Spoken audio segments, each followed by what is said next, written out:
Hello guys, আজকে আমরা hacker র্যাঙ্কে একটি প্রবলেম সলভ করব। প্রবলেমটার নাম হচ্ছে জাভা ইনস্ট্যান্স অফ কিওয়ার্ড। তো ইনস্ট্যান্স অফ কিওয়ার্ড কিভাবে ইউজ করে এটা হচ্ছে যে আপনারা ভালো মতো জেনে আসবেন, এটার বেসিকটা জানা থাকলে ভালো। তো কি বলছে দেখেন, in this problem we have given you 3 classes in the editor. 3টা ক্লাস আছে, স্টুডেন্ট ক্লাস, রকস্টার ক্লাস আর হচ্ছে হ্যাকার ক্লাস। এই যে দেখেন উপরে 3টা ক্লাস আছে। এরপরে কি বলছে দেখেন, মেইন মেথডে in the main method we populated an array list with several instance of this classes. তো এই যে দেখেন একটা অ্যারো লিস্ট নিছে আর একটা ইন্টিজার সংখ্যা নিয়ে নিছে। ইন্টিজার সংখ্যাটা হচ্ছে এই যে 5, এই উপরের সংখ্যাটা। এরপরে কি বলছে দেখেন, count method calculates how many instance of each type is present in the list. তো কতগুলো ইনস্ট্যান্স অফ আছে এই ক্লাসগুলার, এটা হচ্ছে যে কাউন্ট ভেরিয়েবল দিয়ে কাউন্ট করা হয়। The code prints 3 integers, the number of instance of student class, the number of instance of rockstar class, the number of instance of hacker class. তো the code prints 3 integers, 3টা integer সংখ্যা হচ্ছে print করতে পারে এই কোডটা। But some lines of the code are missing, you have to fix it by modifying only 3 lines.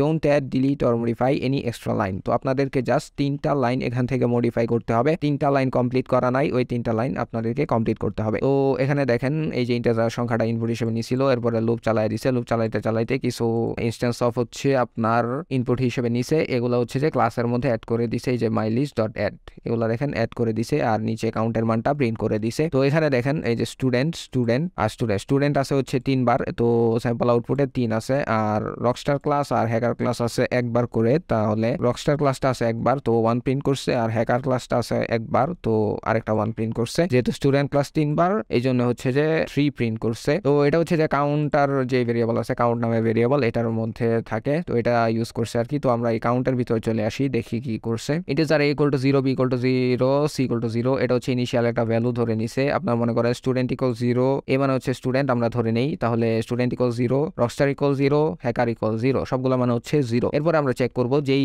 ইনপুটগুলো নিছে ওইগুলা কি হচ্ছে যে ইনস্ট্যান্স অফ কিনা। যদি ইনস্ট্যান্স অফ হয় তাহলে এগুলার কাউন্টারের মান এক এক করে বাড়িয়ে দেব। তো আপনাদেরকে এই 3টা লাইন জাস্ট কমপ্লিট করতে হবে। কমপ্লিট দিস লাইন লিখে দিছে, তো আমরা জাস্ট যেটা লিখবো প্রথম লাইনে, আমরা লিখবো হচ্ছে যে ইফ এই এলিমেন্টটা কি ইনস্ট্যান্স অফ কিনা।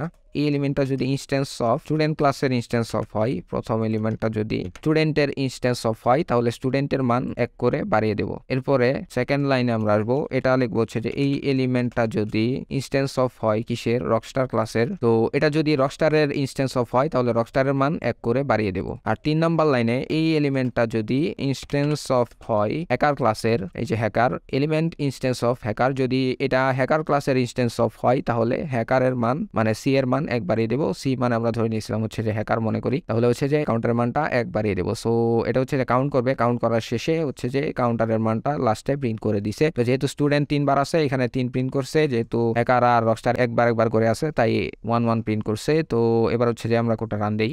এই যে দেখেন কনগ্রাচুলেশনস, সবকিছু ঠিকঠাক আছে। এবার সাবমিট দেন। এই দেখেন সবগুলা টেস্ট কেস সাকসেস হয়েছে।